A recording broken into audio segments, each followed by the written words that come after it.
രാഷ്ട്രീയത്തിലും ഭരണവൃത്തങ്ങളിലും കോളിളക്കം സൃഷ്ടിച്ച പ്രളയ ദുരിതാശ്വാസ ഫണ്ട് പോലും കമ്മീഷൻ അടിച്ചു മാറ്റിയ അഴിമതി കേസിൽ പുതിയ വഴിത്തിരിവ്. വടക്കാഞ്ചേരി ലൈഫ് മിഷൻ അഴിമതി കേസിൽ CBI ഔദ്യോഗികമായി ആദ്യ കുറ്റപത്രം സമർപ്പിച്ചിരിക്കുന്നു. സ്വപ്ന സുരേഷ് അടക്കം 6 പ്രതികൾക്കെതിരെയാണ് CBI കൊച്ചിയിലെ പ്രത്യേക കോടതിയിൽ കുറ്റപത്രം സമർപ്പിച്ചത്. എന്നാൽ ഈ കുറ്റപത്രം പുറത്തുവരുമ്പോൾ ഏറ്റവും കൂടുതൽ ചർച്ചയാവുന്നത് മറ്റൊന്നാണ്. മുൻ മുഖ്യമന്ത്രിയുടെ പ്രിൻസിപ്പൽ സെക്രട്ടറിയും IAS ഉദ്യോഗസ്ഥനുമായിരുന്ന M ശിവശങ്കർ ഈ കുറ്റപത്രത്തിൽ പ്രതിപട്ടികയിലില്ല. എന്തുകൊണ്ടാണ് ശിവശങ്കറെ ഒഴിവാക്കിയത്? അന്വേഷണം എവിടെ എത്തി നിൽക്കുന്നു? ലൈഫ് മിഷൻ പദ്ധതിയുടെ തുടക്കം മുതൽ ഇന്നേ വരെയുള്ള മുഴുവൻ കാര്യങ്ങളെക്കുറിച്ചും നമുക്ക് വിശദമായി നോക്കാം. 2018 കേരളത്തിലുണ്ടായ പ്രളയം, കേരളം കണ്ട ഏറ്റവും വലിയ പ്രകൃതി ദുരന്തത്തിൽ വീടുകൾ നഷ്ടപ്പെട്ട ആയിരക്കണക്കിന് മനുഷ്യർ ദുരിതാശ്വാസ ക്യാമ്പുകളിൽ കഴിഞ്ഞുകൂടിയ സമയം, കേരള സർക്കാരിന്റെ ലൈഫ് മിഷൻ പദ്ധതിയിലൂടെ സംസ്ഥാനത്തെ ഭവനരഹിതർക്ക് വീട് നിർമ്മിച്ചു നൽകാൻ UAE ആസ്ഥാനമായുള്ള ജീവകാരുണ്യ സംഘടനയായ റെഡ് ക്രസന്റ് മുന്നോട്ട് വരുന്നു. തുടർന്ന് തിരുവനന്തപുരത്ത് മുഖ്യമന്ത്രിയുടെ ഔദ്യോഗിക വസതിയായ ക്ലിഫ് ഹൗസിൽ വെച്ചും മറ്റ് സർക്കാർ ഓഫീസുകളിലുമായി നടന്ന ഉന്നതതല ചർച്ചകൾക്കൊടുവിൽ ഒരു ധാരണാപത്രം ഒപ്പുവയ്ക്കപ്പെടുന്നു. തൃശൂർ ജില്ലയിലെ വടക്കാഞ്ചേരി നഗരസഭയിലെ അമ്പലത്തറയിൽ ലൈഫ് മിഷൻ പദ്ധതിയുടെ ഭാഗമായി 140 ഫ്ളാറ്റുകൾ നിർമ്മിച്ചു നൽകാനായിരുന്നു ഈ കരാർ. ഇതിനായി UAE റെഡ് ക്രസന്റ് വഴി വകയിരുത്തിയത് 20 കോടി രൂപയായിരുന്നു. കേരള സർക്കാരിന്റെ ലൈഫ് മിഷൻ CEOയും റെഡ് ക്രോസന്റും തമ്മിലായിരുന്നു കരാർ ഒപ്പുവെച്ചത്. പ്രളയത്തിൽ സർവ്വതും നഷ്ടപ്പെട്ട പാവങ്ങൾക്ക് തലചായ്ക്കാൻ ഇടം നൽകുന്ന ഒരു പുണ്യകർമ്മമായിട്ടാണ് തുടക്കത്തിൽ ഈ പദ്ധതിയെ സർക്കാർ അവതരിപ്പിച്ചത്. എന്നാൽ ഇതിന് പിന്നിൽ വലിയ തോതിലുള്ള കള്ളക്കടത്തും കോഴ ഇടപാടും നടക്കുകയായിരുന്നു എന്ന് ആരും കരുതിയിരുന്നില്ല. കരാറിന്റെ ഭാഗമായി UAE റെഡ് ക്രസന്റ് ഇന്ത്യയിലേക്ക് അയച്ചത് ആകെ 21 കോടി രൂപയാണ്. വിദേശ സംഭാവന നിയന്ത്രണ നിയമമായ FCRA ചട്ടങ്ങൾ പൂർണ്ണമായും ലംഘിച്ചുകൊണ്ടാണ് ഈ തുക നേരിട്ട് ഒരു സ്വകാര്യ ബാങ്ക് അക്കൗണ്ടിലേക്ക് എത്തിയത്. ഈ 21 കോടി രൂപയിൽ നിന്ന് 7 കോടി രൂപ നിർമ്മാണ കരാർ എടുത്ത യൂണിടാക് എന്ന കമ്പനിക്ക് ലഭിച്ചു. എന്നാൽ നിർമ്മാണ ചെലവുകൾ കഴിഞ്ഞുള്ള ബാക്കി തുക എവിടെ പോയി? ഇവിടെയാണ് കേസിന്റെ ഏറ്റവും നിർണായകമായ വഴിത്തിരിവുണ്ടാകുന്നത്. CBI കണ്ടെത്തൽ പ്രകാരം UAE റെഡ് ക്രസന്റിൽ നിന്ന് ലഭിച്ച ഫണ്ടിൽ നിന്ന് ഏകദേശം 4 കോടി രൂപയോളം കമ്മീഷനായി പ്രതികൾ തട്ടിയെടുത്തു. ഇതിൽ വലിയൊരു ഭാഗം വിദേശത്തേക്ക് കടത്തപ്പെടുകയും ബാക്കി തുക കേരളത്തിലെ ഉന്നതർക്കും ഇടനിലക്കാർക്കും കോഴയായി വീതിച്ചു നൽകുകയും ചെയ്തു. നിർമ്മാണത്തിന്റെ ഗുണനിലവാരം തീർത്തും മോശമായിരുന്നുവെന്നും കെട്ടിടത്തിന്റെ പകുതി ഭാഗം പോലും നിർമ്മിക്കാതെ കോടികൾ ചോർത്തി പ്രളയബാധിതരെ കബളിപ്പിക്കുകയായിരുന്നുവെന്നും പിന്നീട് വിജിലൻസും CBIയും കണ്ടെത്തി. ഈ അഴിമതിയുടെ ചുരുളഴിയുന്നത് കേരളത്തെ പിടിച്ചുകുലുക്കിയ തിരുവനന്തപുരം സ്വർണ്ണക്കടത്ത് കേസ് പുറത്തു വന്നതോടുകൂടിയാണ്. UAE കോൺസുലേറ്റ് കേന്ദ്രീകരിച്ച് നടന്ന സ്വർണ്ണക്കടത്ത് കേസിൽ പ്രതികളായ സ്വപ്ന സുരേഷ്, സരിത്ത്, സന്ദീപ് നായർ എന്നിവരെ NIAയും കസ്റ്റംസും അറസ്റ്റ് ചെയ്തപ്പോഴാണ് ലൈഫ് മിഷൻ കോഴയുടെ വിവരങ്ങളും പുറത്തുവരുന്നത്. കസ്റ്റംസ് സ്വപ്ന സുരേഷിന്റെ ബാങ്ക് ലോക്കർ പരിശോധിച്ചപ്പോൾ കണ്ടെടുത്തത് 1 കോടി രൂപയായിരുന്നു. ഈ തുക എവിടെ നിന്നാണ് എന്ന് ചോദ്യം ചെയ്തപ്പോഴാണ് സ്വപ്ന സുരേഷ് നിർണായക വെളിപ്പെടുത്തൽ നടത്തിയത്.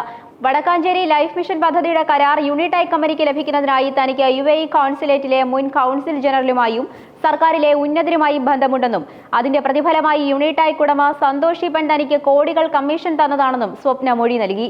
ഇവിടെയാണ് M ശിവശങ്കറിന്റെ പങ്ക് ചർച്ചയാകുന്നത്. സ്വപ്ന സുരേഷുമായി അടുത്ത സൗഹൃദമുണ്ടായിരുന്ന ശിവശങ്കർ ലൈഫ് മിഷൻ പദ്ധതിയുടെ ഇടപാടുകൾക്ക് പിന്നിൽ സജീവമായി പ്രവർത്തിച്ചിരുന്നുവെന്ന ആരോപണം ശക്തമായി. സ്വപ്നയുടെ ലോക്കറിലെ പണം ലൈഫ് മിഷൻ കരാറിനായി വാങ്ങിയ കോഴപ്പണത്തിന്റെ ഭാഗമാണെന്ന് എൻഫോഴ്സ്മെന്റ് ഡയറക്ടറേറ്റും CBIയും പിന്നീട് കണ്ടെത്തി.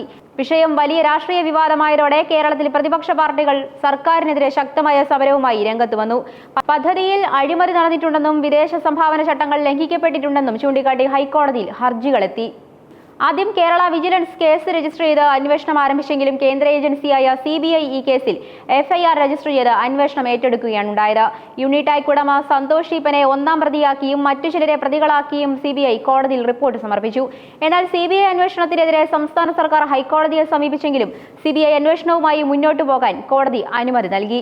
കേന്ദ്ര സർക്കാരും സംസ്ഥാന സർക്കാരും തമ്മിലുള്ള വലിയ രാഷ്ട്രീയ പോരിനും ഈ കേസ് കാരണമായി. വടക്കാഞ്ചേരി ലൈഫ് മിഷൻ അഴിമതി കേസിൽ CBI കൊച്ചിയിലെ പ്രത്യേക കോടതിയിൽ സമർപ്പിച്ച ആദ്യ കുറ്റപത്രത്തിലുള്ള പ്രതികളുടെ വിവരങ്ങൾ താഴെ പറയുന്നവയാണ്. പദ്ധതിയുടെ നിർമ്മാണ കരാർ ഏറ്റെടുത്ത യൂണിടാക് കമ്പനിയുടെ മാനേജിംഗ് ഡയറക്ടറായ സന്തോഷ് ഈപ്പനാണ് 1-ാം പ്രതി. കോഴപ്പണം നൽകിയതും വിദേശ ഫണ്ട് കൈമാറ്റത്തിൽ പ്രധാന പങ്കുവഹിച്ചതും ഇയാളാണെന്നാണ് CBI കണ്ടെത്തിയത്. UAE കോൺസുലേറ്റിലെ മുൻ ജീവനക്കാരിയും കേസിലെ മുഖ്യ ഇടനിലക്കാരിയുമായ സ്വപ്ന സുരേഷ് പട്ടികയിലുണ്ട്. സന്തോഷ് ഈപ്പനിൽ നിന്ന് കോടികൾ കമ്മീഷനായി വാങ്ങി വിദേശത്തേക്ക് കടത്താൻ ശ്രമിച്ചതിലും പങ്കാളിയായി. സ്വർണ്ണക്കടത്ത് കേസിലെയും ലൈഫ് മിഷൻ കേസിലെയും പ്രതിയായ സരിത്ത് പണം കൈമാറുന്നതിലും ഇടപാടുകൾ ഒപ്പിക്കുന്നതിലും സ്വപ്നയോടൊപ്പം സജീവമായി പ്രവർത്തിച്ചു. സന്ദീപ് നായരാണ് കേസിൽ പങ്കാളിത്തമുള്ള മറ്റൊരു പ്രതി. വ്യക്തികൾക്ക് പുറമെ അഴിമതിയിൽ പങ്കാളിയായ യൂണിടെക് കമ്പനിയെയും പ്രതിപട്ടികയിൽ ഉൾപ്പെടുത്തിയിട്ടുണ്ട്. ഇവിടെയാണ് എല്ലാവരിലും സംശയമുണർത്തുന്ന ആ ചോദ്യം വരുന്നത്. മുഖ്യമന്ത്രിയുടെ മുൻ പ്രിൻസിപ്പൽ സെക്രട്ടറിയും കേരളത്തെ പിടിച്ചുകുലുക്കിയ പല കേസുകളിലെ പ്രതിയുമായ എം ശിവശങ്കറിനെ എന്തുകൊണ്ട് CBI ആദ്യ കുറ്റപത്രത്തിൽ പ്രതിയാക്കിയില്ല? ഇതിനുള്ള ഔദ്യോഗിക വിശദീകരണം CBI കോടതിക്ക് നൽകിയിട്ടുണ്ട്. CBIയുടെ വ്യക്തമാക്കൽ ഇപ്രകാരമാണ്: എം ശിവശങ്കറിനും ലൈഫ് മിഷൻ മുൻ CEO UV ജോസിനുമെതിരെയുള്ള അന്വേഷണം നിലവിൽ അവസാനിച്ചിട്ടില്ല. അത് ശക്തമായി പുരോഗമിക്കുകയാണ്. ശിവശങ്കറിനെതിരെയും UV ജോസിനെതിരെയും കൂടുതൽ ശാസ്ത്രീയ തെളിവുകളും ഡിജിറ്റൽ തെളിവുകളും സാക്ഷിമൊഴികളും ശേഖരിച്ചു വരികയാണ്. ഇവരുടെ പങ്കിനെക്കുറിച്ചുള്ള ഗൂഢാലോചനയുടെ ആഴം കണ്ടെത്താൻ കൂടുതൽ ചോദ്യം ചെയ്യൽ ആവശ്യമാണ്. അതിനാൽ ഈ ഘട്ടത്തിൽ പ്രാഥമിക തെളിവുകളുടെ അടിസ്ഥാനത്തിൽ പ്രധാന ഇടനിലക്കാരെയും പണം നൽകിയവരെയുമാണ് ആദ്യ കുറ്റപത്രത്തിൽ ഉൾപ്പെടുത്തിയിട്ടുള്ളത്. ശിവശങ്കറിന്റെ കാര്യത്തിൽ അനുബന്ധ കുറ്റപത്രം വൈകാതെ തന്നെ കോടതിയിൽ സമർപ്പിക്കുമെന്നാണ് CBI വൃത്തങ്ങൾ നൽകുന്ന സൂചന. അതുകൊണ്ട് ശിവശങ്കർ കുറ്റവിമുക്തനാക്കപ്പെട്ടു എന്ന് കരുതാൻ യാതൊരു നിർവാഹവുമില്ല.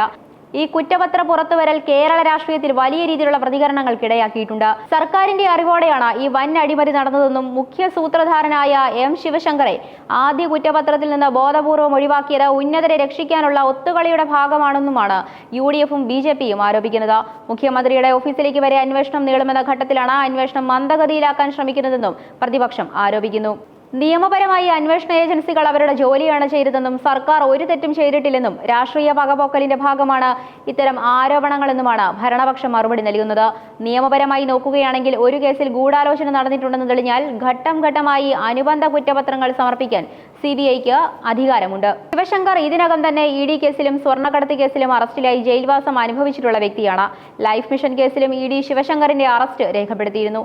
അതിനാൽ CBIയും ശിവശങ്കറിനെതിരെ കുറ്റപത്രം സമർപ്പിക്കാൻ തന്നെയാണ് സാധ്യതയെന്ന് നിയമവിദഗ്ധർ വിലയിരുത്തുന്നു. കേരളത്തിലെ ഭവനരഹിതരായ പാവങ്ങൾക്ക് തലചായ്ക്കാൻ ഇടം നൽകേണ്ട ഒരു വലിയ മാതൃകാ പദ്ധതി കമ്മീഷൻ അടിച്ചുമാറ്റുന്നതിനും രാഷ്ട്രീയ ലാഭങ്ങൾക്കും വേണ്ടി എങ്ങനെയാണ് വഴിമാറിപ്പോയത് എന്നതിന്റെ നടുക്കുന്ന കഥയാണ് വടക്കാഞ്ചേരി ലൈഫ് മിഷൻ അഴിമതി കേസ്. ആദ്യ കുറ്റപത്രം സമർപ്പിക്കപ്പെട്ടതോടെ കേസിന്റെ വിചാരണ നടപടികൾ വൈകാതെ കൊച്ചി പ്രത്യേക CBI കോടതിയിൽ ആരംഭിക്കും. സന്തോഷ് ഈപ്പനും സ്വപ്ന സുരേഷും അടക്കമുള്ള പ്രതികൾ വിചാരണ നേരിടേണ്ടി വരും. അതേസമയം എം ശിവശങ്കറിനെതിരെ CBI ഉടൻ തന്നെ അനുബന്ധ കുറ്റപത്രം സമർപ്പിക്കുമോ എന്നും ഈ അഴിമതിയുടെ യഥാർത്ഥ വേരുകൾ എവിടെയെല്ലാം എത്തി നിൽക്കുന്നുവെന്നതും വരും ദിവസങ്ങളിൽ കേരളം ഉറ്റുനോക്കുന്ന വലിയൊരു ചോദ്യമാണ്.